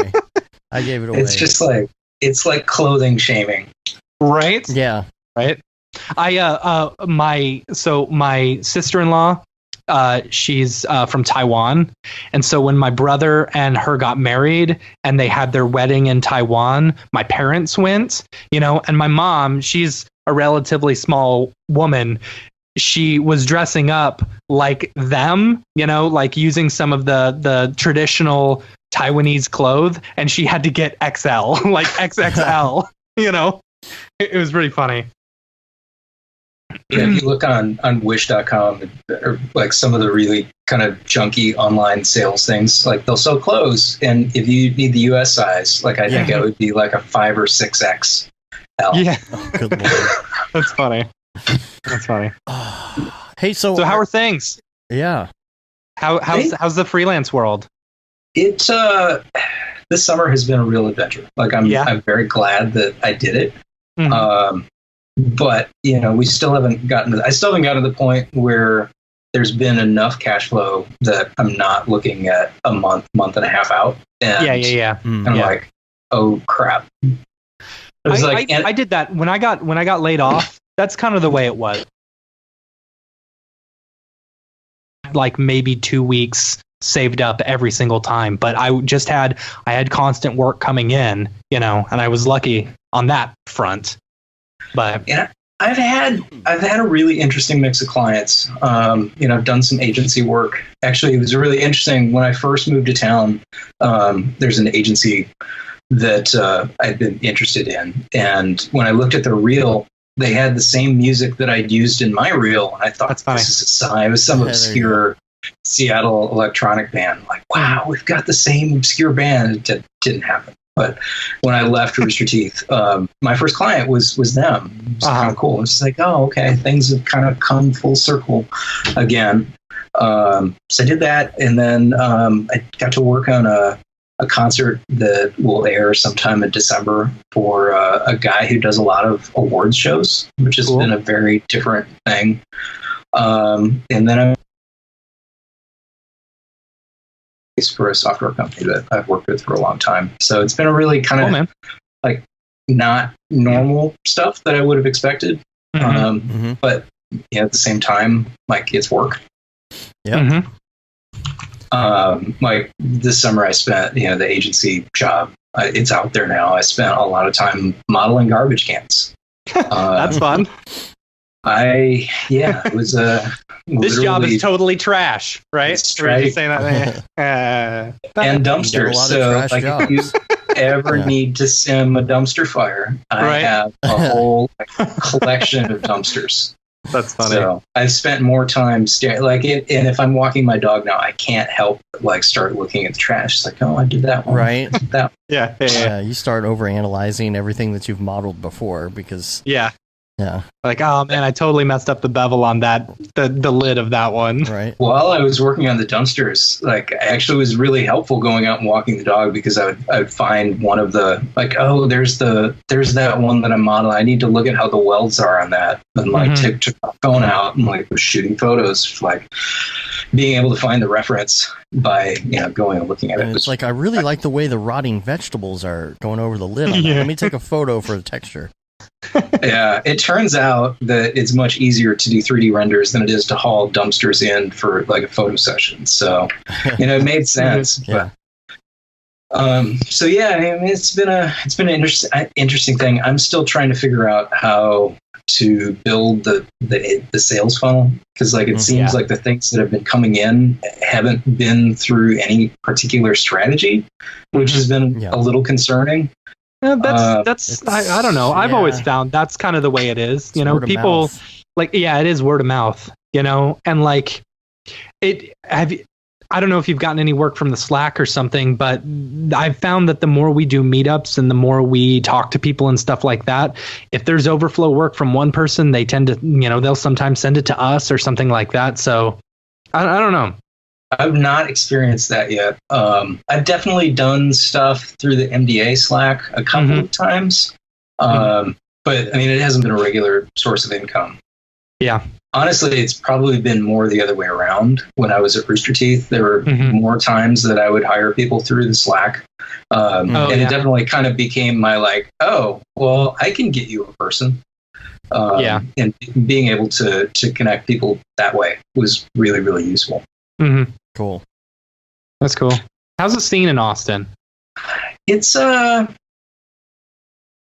Here's the thing. Austin, you would think I think you would think that Austin has like this amazing, awesome scene because you got a bunch of young people down there. You got also a college town, a lot of hippies. Silicon Valley. It's too. Yeah, What do it's they call like it? Silicon Prairie or something. Silicon Hills. Yeah, something. Yeah, like that. so like it's not a term that's used. You've got a lot of that stuff down there. I would think that the motion design industry in there would be like top notch, but you never really hear about Austin being a place where, you hear New York, LA, Chicago. We're trying to build up Dallas, Mm-hmm. Well, so part of the problem is because of the fact that Austin is in between Dallas and Houston and San Antonio.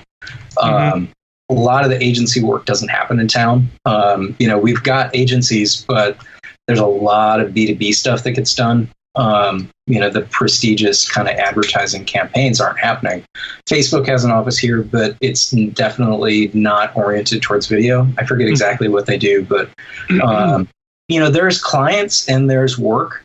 But, one of the reasons that I was really kind of scared of leaving my job, as a motion design director at this company, was I didn't know where I could get a motion design director job anywhere else in town. At least in the media side, it was like, I can't leave Rooster Teeth, because if I leave Rooster Teeth, where else am I going to go? I would need to move to LA to be able to get an equivalent job.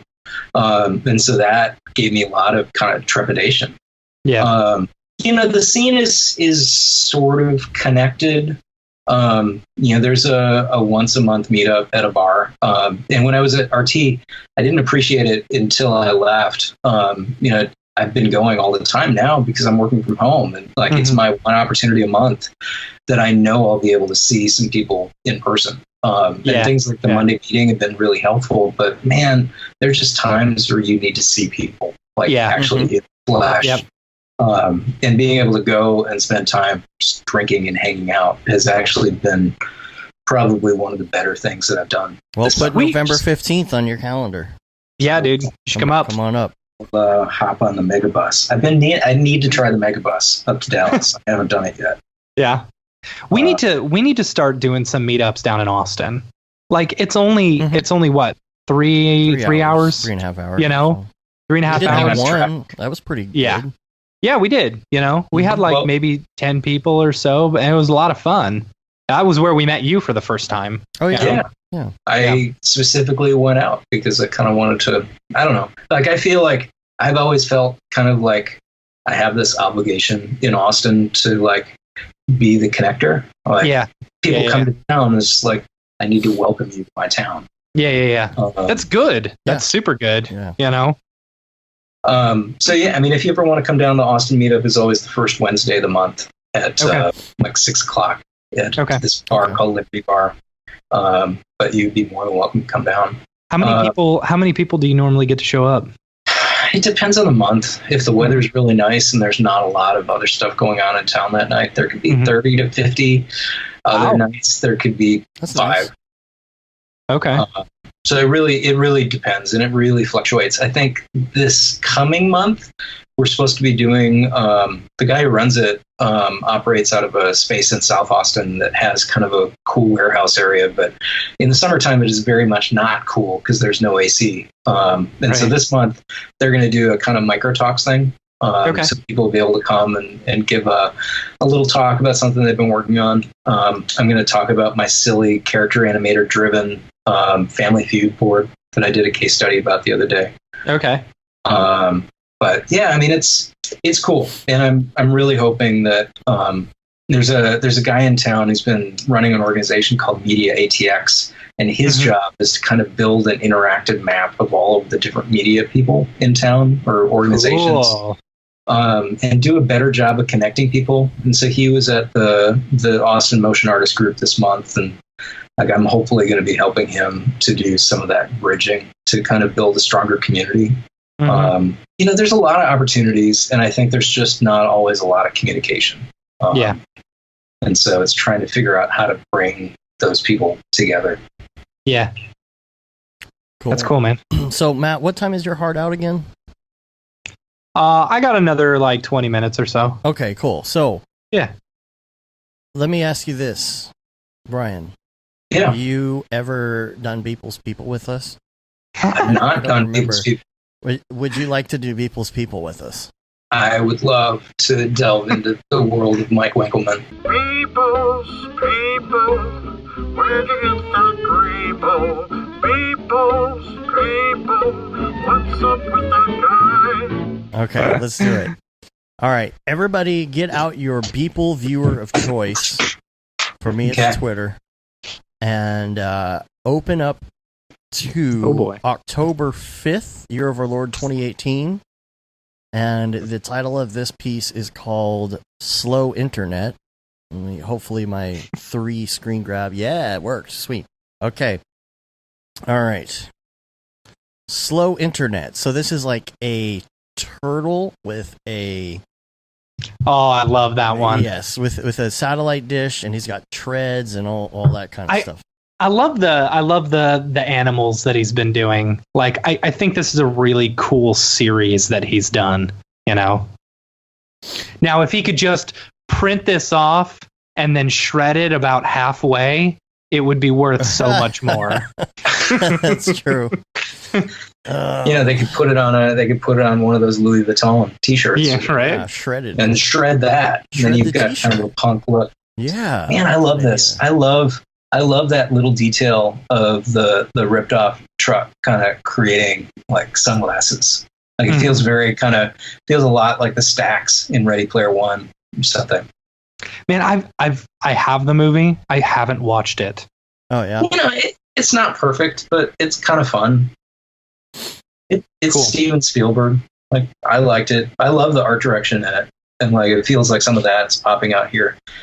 The cell phone tower, the dish. I'm guessing like the dish pulls in internet from the Poor turtle loses legs. What's that?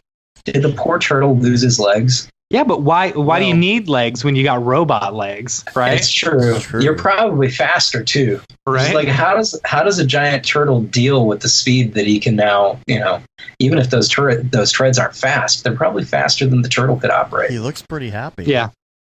So he gets the satellite internet from Earth.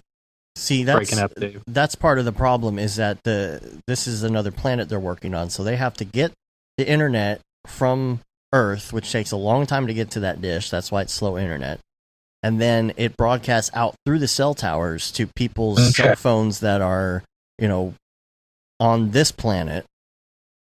And so that's how they do their internet. Yeah, maybe. Maybe it's slow because you can only get internet during certain times in which the internet turtle is, going around. Well, it's slow. That's going to be literally high latency if you're going from one planet to another. So right. Well, you don't want the turtle to move too fast because the satellite dish has to move to kind of keep line of sight. Yeah. Yeah, that's why is the turtle moving to be able to maintain line of sight? It's like it's moving. So I mean, you look at the planet trajectory and how fast the planet is turning. Yeah. Just like I wonder if there's some kind of computer built into the turtle that's helping that turtle to move at the speed that it needs to move. Which leads you to the question: why even have a turtle? Yeah, well, why not? I mean, that's the answer. That's true. Yeah, I'm telling you, it's because like. So Energy? this is like, yeah, exactly. There is a Matrix-esque type thing going on because, the biology classes that I've taken, if you realize like how efficient our body is at producing energy through like I don't know, ATP and stuff like that. No, not photosynthesis. But like our bodies are super efficient at creating energy. So like, why not use these animals in order to, run all of our stuff? I'm wondering if this might be some like sci-fi version of 1980s Wolfgang Peterson classic, The Never-Ending Story. Oh, yeah. And there's a giant turtle in there. Oh, that's pretty good. Yeah. That's pretty good. Like this is the new what is that? The gateway that he's got to run through. Yeah. Isn't he talking Yeah, like and that? those sphinxes are just off screen. Yeah. Yeah. Like, he Yeah, hasn't yeah, gotten yeah. there. It's the one that sneezes all the time. Right. You know what I'm talking All right. about. All right, let's move on. I know exactly what you're talking about. Okay, let's go to October 8th, and this is going to be 7, 8. This is Utopica 3002. Utopia 3002. Utopica. Mine has a EUOTOPIA. Oh, maybe he spelled it wrong on Twitter. Hmm. Interesting. I really like the colors in this one. That's when I saw this one initially a couple days ago. Like that's what immediately hit me. Well, Was that like it was the colors? The as somebody colors. who is the colors, children, the colors. But as somebody who is a vigorous note taker on these things, because I'm working on the book notes for the Right. People's People book. I believe that 3000 is the latest. 3002 in this case is the latest date that has been. Everything else has been in the 2000s until now, and I'm wondering if this is almost like when the terraforming and all the new stuff is actually finally paying Successful. off. It's successful. Yeah. and now I mean, people look are at how here. much like beautiful mist is in the air. You know, those volumetrics and those clouds and stuff, like those feel healthy. It doesn't feel like it's, a gross, like dying planet. It feels like it's thriving. And you It have the feels flying very ships. tropical. I mean, those flying ships are from the Fifth Element. Oh yeah. Yeah. Well, but they're very old. Like, to me, it's reading a little bit more like. Did you see that movie Stardust from a few years ago? Mm-mm. Where I I think saw it once. I mean, I'm not saying it's a great movie, but there is a flying pirate ship in that with, I think, Robert De Niro playing a lecherous pirate. Yes. But It was a very flamboyant pirate. Yes. Interesting. so the thing I'm confused about is the onion domes, which are coming off. There's definitely, if this is Russia, like there's definitely been some changing going on. Like Russia is now in a very tropical place, and Moscow apparently is much more mountainous. Yeah. It's a very. I think it's a very pretty piece.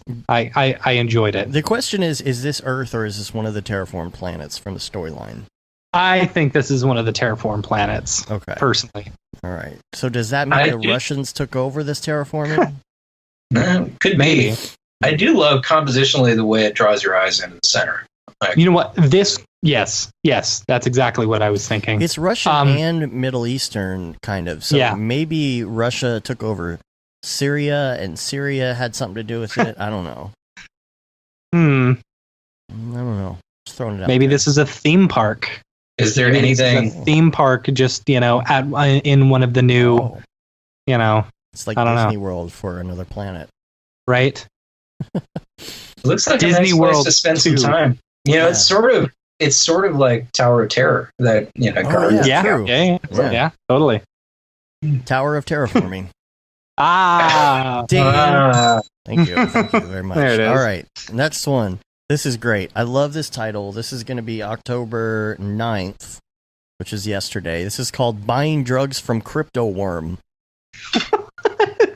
Like there's a lot. It's pretty there's good. a lot to that. Okay, first of all, let's talk about Crypto Worm. Okay. This- It's Winkle World. That's so good. Winkle Worm. Oh, that's nice. Who said that? No. Billy. Really? Our chat's not working on our live stream. Oh, our chat's not working? Oh. No. Weird. All right. Oh, I'll go work on that while y'all chat it up here. Buying. What is it again? Buying drugs from the crypto worm. So Nice. I mean, I guess I start thinking about, is there any Alice in Wonderland in this? Just like, because there's Okay. definitely worm-like creatures in that. or maybe it's spice, and we're in a dune kind of. Oh, world. okay.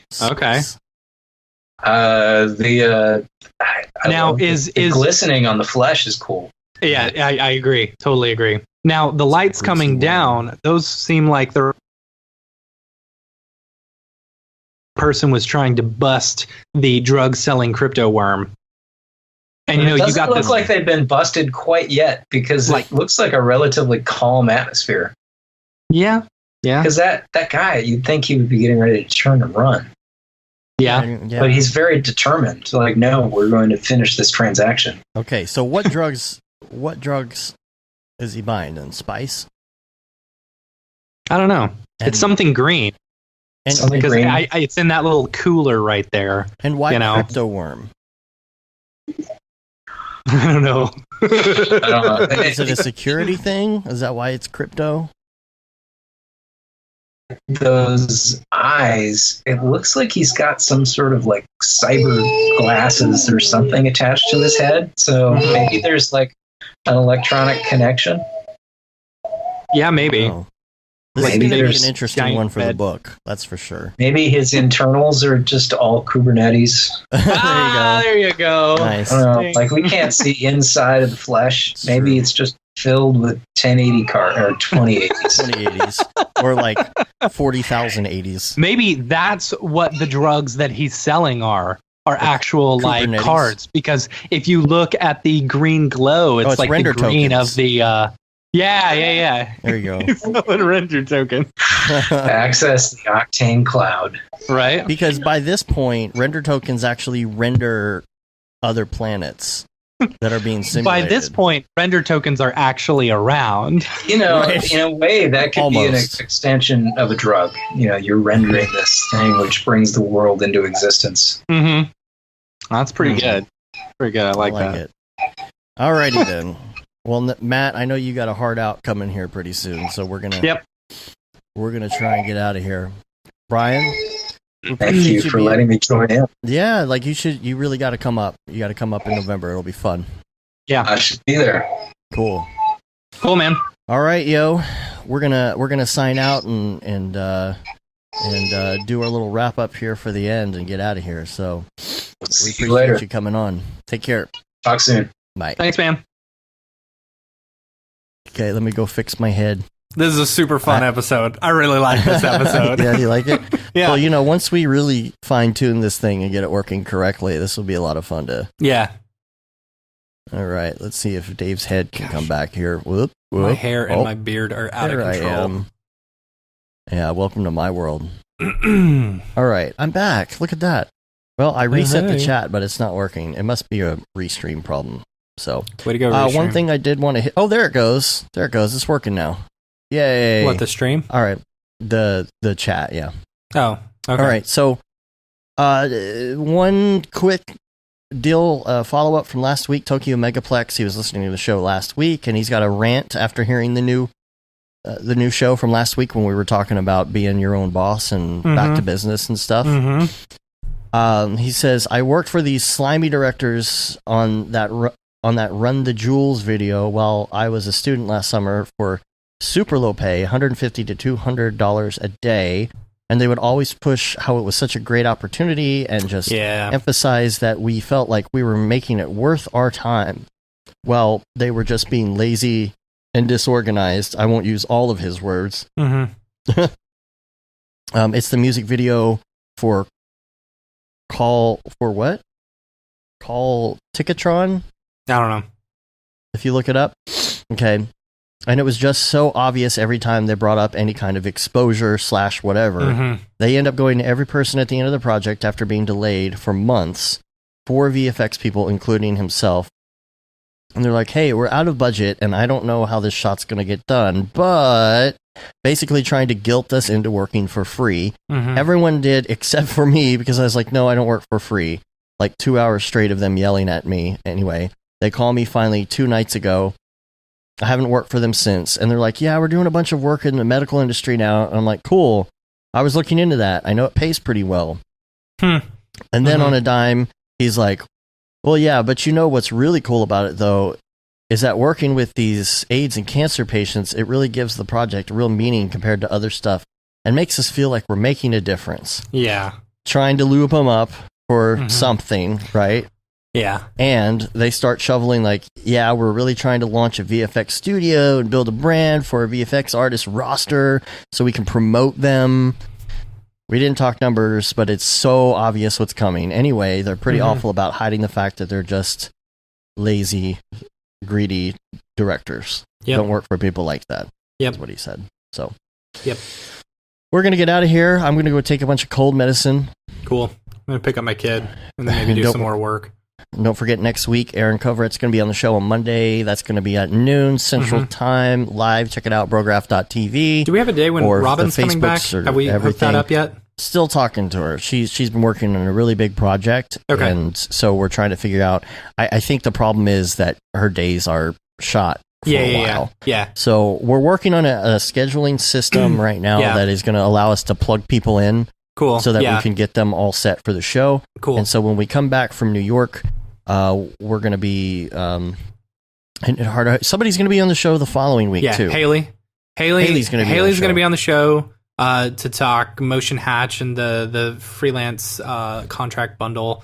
And then the week after, I want to get Sage. I want to get Sage on. Yes, we need Sage on. He was on way back in the early days. It'd be fun to talk about hardware and VR. And he actually, if you guys get a chance, for some of you VR people, his company just released their new VR game or VR story.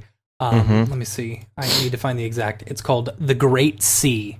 So you can get it on both Steam and Oculus.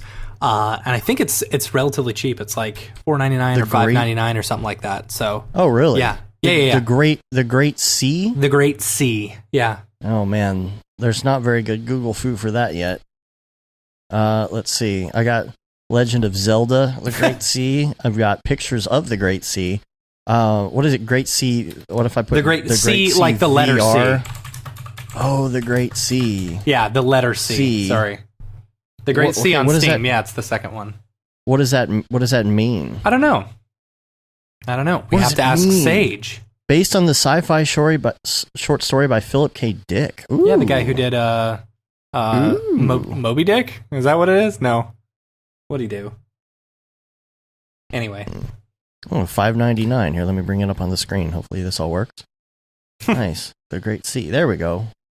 Nice. There's this movie. It's funny. I just thought about this. So, there's this really terrible movie called Pirates of the Great Salt Lake, where like one of these characters are like super weird.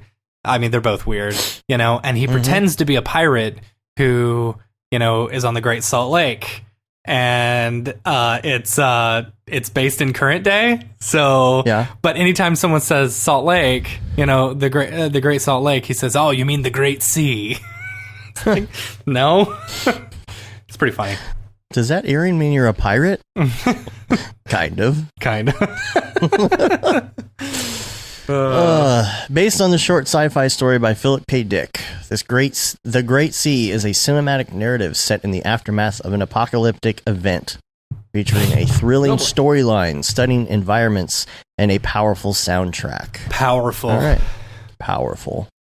All right, well, you got a hard out. I've got a phone call in 30 minutes, so we should probably get let out me of know here. how that phone call goes. Yeah, totally. Don't forget, DFWC4D will be November 15th, and you can get all the details, dfwc4d.com, as soon as we post them, which is not yet. If you're already on the mailing list, though, you'll get that info. If you go to dfwc4d.com, you can sign up for the mailing list so that when we send out the info on when it's going to be, where it's going to be, who's going to be speaking, all that, you'll have all that info. You can get your tickets signed up and everything and come out and see us. You can rate us on iTunes, leave a review. It helps get our ratings up. You can also subscribe, which also helps the ratings on your podcatcher of choice. Sign up for our newsletter as well. You can say you've been there, done that, got the t-shirt with the No Brograph, No Mograph tee, the Gate and D. Simone limited edition shirt, which is still out because we forgot to take it off. Whoops. All right. And then you can also get the Render Things shirt and hoodie and coming soon long sleeve tee. And what did I leave out? The Paul Babb shirt, Feel the Paul Bab Babb. 2020. Yes. All the profits from that go to Doctors Without Borders. If you want to see, if you want to get yourself any of our secret shirts, you can join our Slack and go to the channel Secret Shirts. Secrets. So Nice. we got All some right. fun ones there. And we're on Facebook, Twitter, Instagram, and of course YouTube, Brograph.com. And we're going to get out of here. Till next week, I'm Dave. And I'm Matt. Have a good one. Later, bros.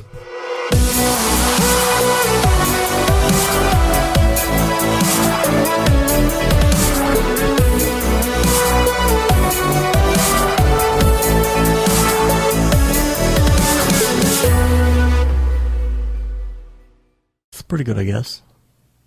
Brograph.com, an online resource for learning Cinema 4D, After Effects, and other motion graphics tools specifically catered to help you prevail as a motion graphic designer. What's up, bros? Welcome to another Brograph motion graphics tutorial. With tutorials, plugins, and now a podcast with tens of thousands of listeners worldwide. Yeah, it's a great community to be part of. We give you professional time-saving tips, industry news, interviews, shortcuts, and lessons that help keep you current in the world of motion design. Join HDR Studio, take the render settings, pick the HDR, put in a reflection, and gorgeous. I love projects that scare me. When our art director comes to us and asks for something that I had never done before, man, it gets me pumped.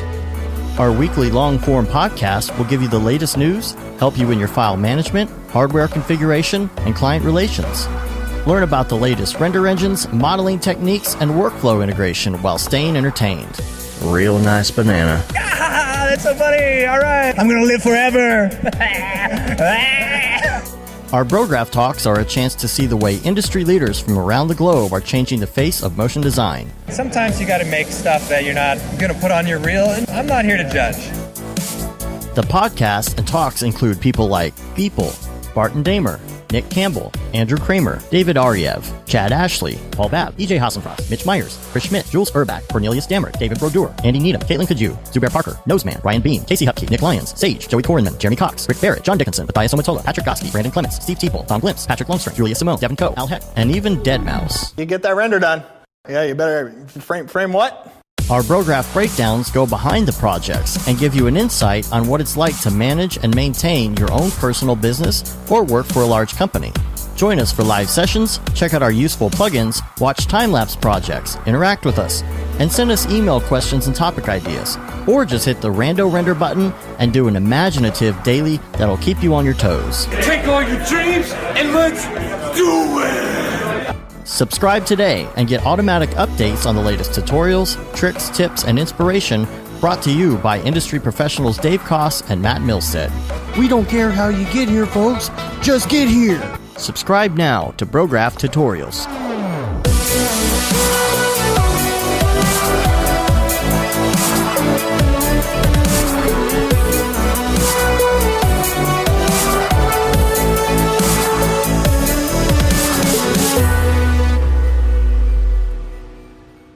It's pretty good, I guess.